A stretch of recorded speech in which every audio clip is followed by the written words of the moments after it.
Hello, in this video you'll learn about the security levels and how to create users in BarCloud.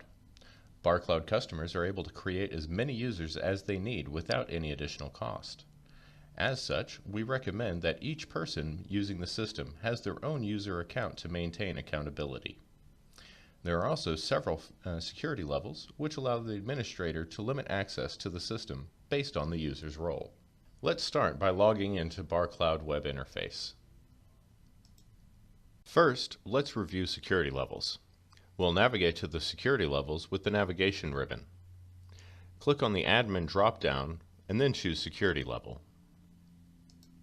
On this screen, we can see all of the available security level choices. Each level has different capabilities and limitations.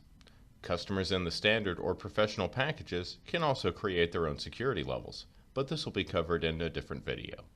The accounting user level has full access to be able to add or edit entries into the system, as well as being able to view or modify cost price information. This is the standard level for users who need to access the accounting information. The admin level has full access to be able to add, edit, or delete entries into the system, as well as view and modify cost and price information. This is the only security level which can deactivate items, locations, persons, and users in the system. The full level has access to be able to add or edit entries in the system. The add feature includes setting up new models, persons, vendors, stock items, customers, and locations. The reservation level is a specialized user level which allows users of that group to log in to a limited interface and place reservations to check out assets. Users of this level are not counted as concurrent users. The shopping level is a specialized user group which allows users of that level to log in to a limited shopping cart interface and place an order within the system. And the users of this level are not counted as concurrent users.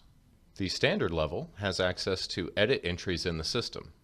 This is the minimum security level which can process the standard transactions such as receive, move, check out and in, issue, dispose, and for scanning physical inventory.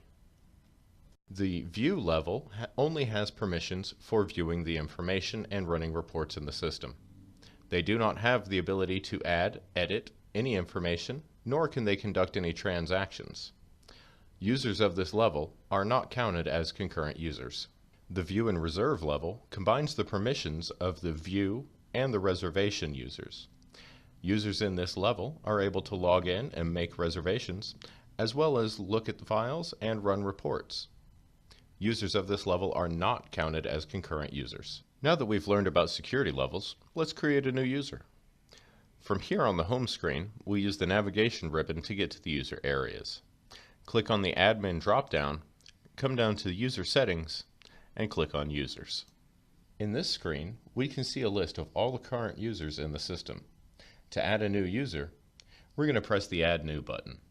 Here we have the Add New User record. First, we'll need to assign a person ID. This will be used as the primary identifier for the user, so it's best for it to be easily recognizable. This will also be what is turned into the person ID barcode. So if you're going to be scanning pre-existing barcodes for your persons or users, make sure to match the existing barcode to what you put in here. Users will log on using their email address, so make sure to enter it in the contact info.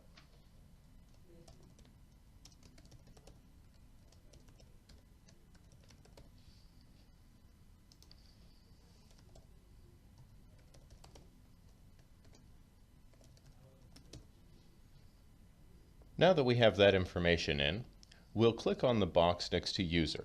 Once this button is selected, a new tab called User Info appears. Now let's click on the User Info tab and enter the rest of the required information. Here in the User Info tab, we'll enter a username. In most cases, it's best to use the person's email address. The time zone should already be set, but double check it just to make sure. We'll also choose the user security level here.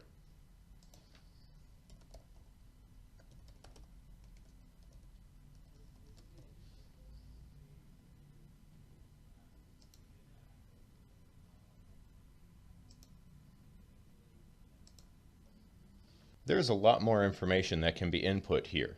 but for this example, I'm going to keep it to the basics. Now that we have the user record complete, we'll press the Save and Close button. Saving a user record for the first time will automatically trigger an email to be sent to the user, which will include their password.